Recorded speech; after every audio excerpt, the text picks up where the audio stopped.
quand les séparatistes ont pris l'administration régionale dans le centre de Donetsk, leur premier réflexe a été d'installer une télévision avec un écran plat devant le bâtiment. Ils avaient mis des bancs et il y avait des grands-mères qui étaient toute la journée devant ces télévisions à regarder les informations russes.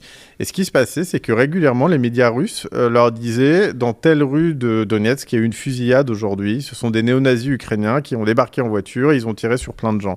Ce qui n'était pas vrai. Et ce qui n'était pas vrai. C'est-à-dire que nous, à force d'entendre ça, et donc les grand-mères venaient nous voir, parce que j'ai une tête d'étranger pour les grand-mères du Donbass, donc elles venaient nous voir, elles me disaient, mais vous êtes journaliste, vous êtes étranger, pourquoi vous parlez pas du fait qu'il y a des fusillades, que les Ukrainiens, les nazis ukrainiens viennent tuer les civils à Donetsk? Et on a fini par aller voir, c'est-à-dire que les grand-mères nous disaient ça, et on allait voir sur Internet, on voyait qui avait diffusé l'info, donc des médias russes, et on allait sur place, on prenait le taxi et avec les autres, on allait sur place, et à chaque fois, les gens nous disaient, mais il s'est rien passé, il n'y a évidemment pas eu de fusillade.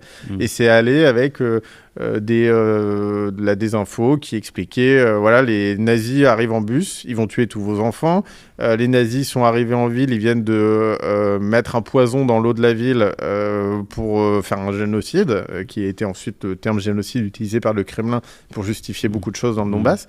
Donc la déstabilisation s'est organisée comme ça dans un premier temps.